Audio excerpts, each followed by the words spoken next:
Mr. Attorney General, I'd like to thank you for the work that the U.S. Attorney Laura Duffy is doing in San Diego, going after coyotes, going after gun traffickers at the border.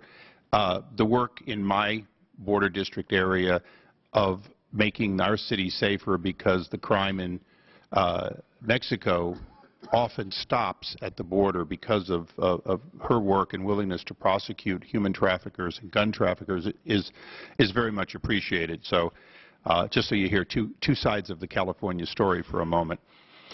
Mr. Attorney General,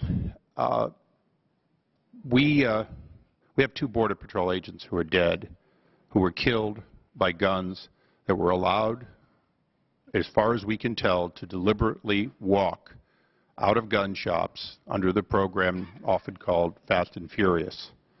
This program, as you know, and the President's been asked about it, you've been asked about it, allowed for weapons to be sold to straw purchasers, and ultimately many of those weapons are today in the hands of drug cartels and other criminals. When did you first know about the program, officially I believe called Fast and Furious?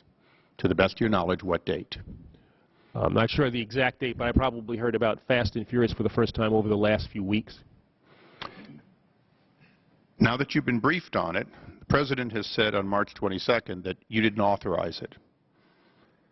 Did your Deputy Attorney General, James Cole, authorize it? I'm sorry, the Deputy Attorney General, James Cole? Did he? I didn't hear. Did he? Did the Deputy Attorney General authorize it? My guess would be no. Mr. Cole, I don't think was in the. I don't think he was in the department at the time that operation started. But he's been aware of it much longer. Been aware of it much longer than you have, since you've only been aware of it a few weeks. How about the head of the criminal division, Lanny Brewer? Did he authorize it? I'm not sure whether Mr. Brewer authorized it. I mean, you have to understand the way in which the department operates. Although there are operations, this one has gotten a great deal of publicity. Yeah, there are dead Americans as a result of this failed and reckless program.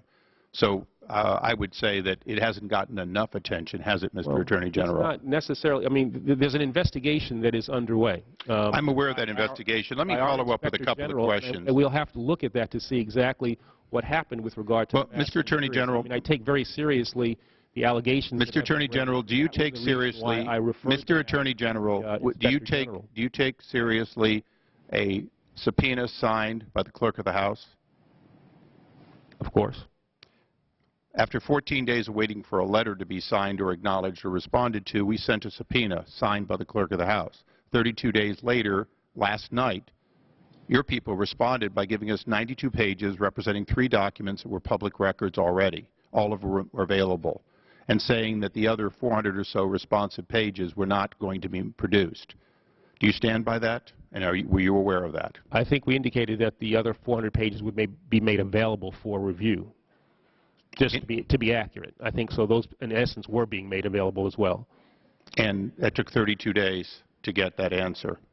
The information was gathered as quickly as it could. I've taken steps to enhance our ability to respond to subpoenas and document requests in that regard. I was not satisfied with the pace at which these things were happening, and as I said, I've taken some steps to make sure that we are more responsive. Mr. Attorney General, do you agree that Congress has an independent responsibility, particularly when U.S. persons have been killed because of a failed and reckless program, to investigate those who authorized, approved, knew about it, and in some other way were responsible for it?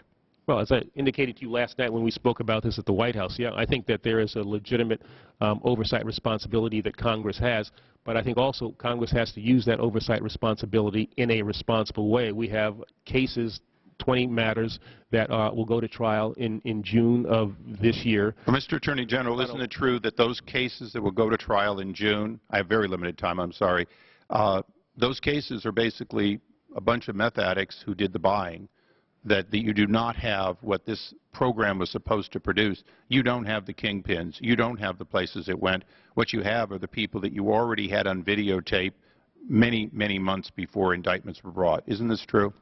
There are cases that are important that we are trying to bring, that we want to try successfully, and they are part of a scheme.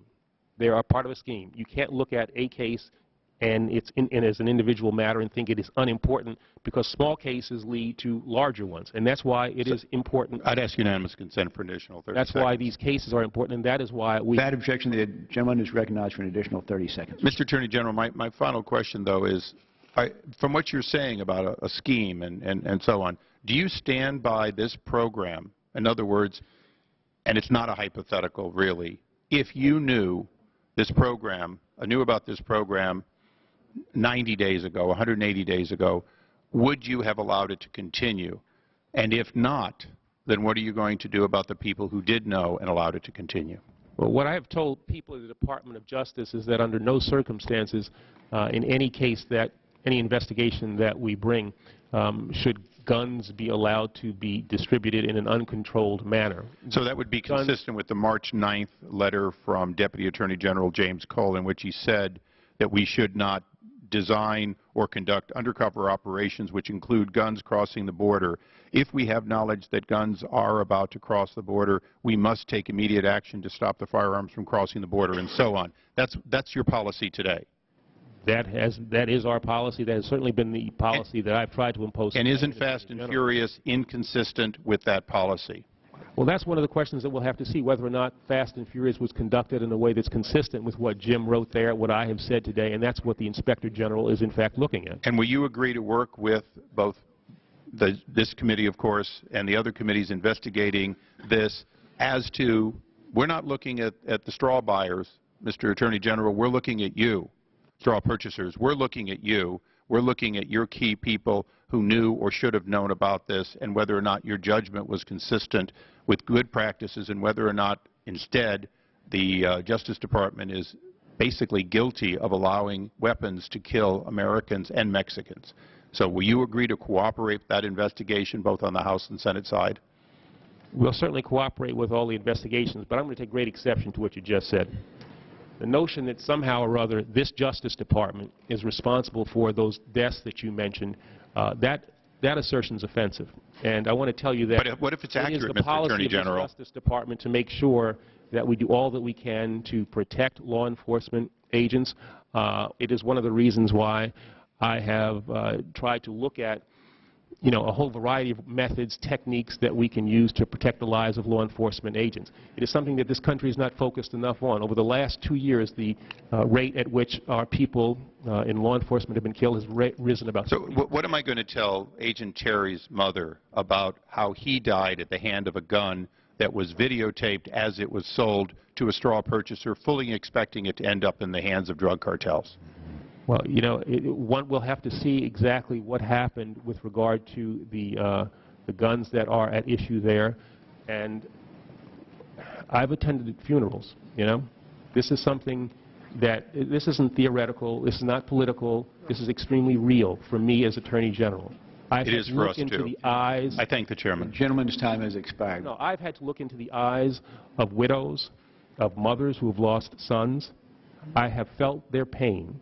And the notion that somehow, some way, we are less than vigilant, less than strong in our determination to keep the people who put their lives on the line every day to protect the American people, that we're not doing all that we can to protect them, is inconsistent with the facts, inconsistent with the people who serve in the Department of Justice.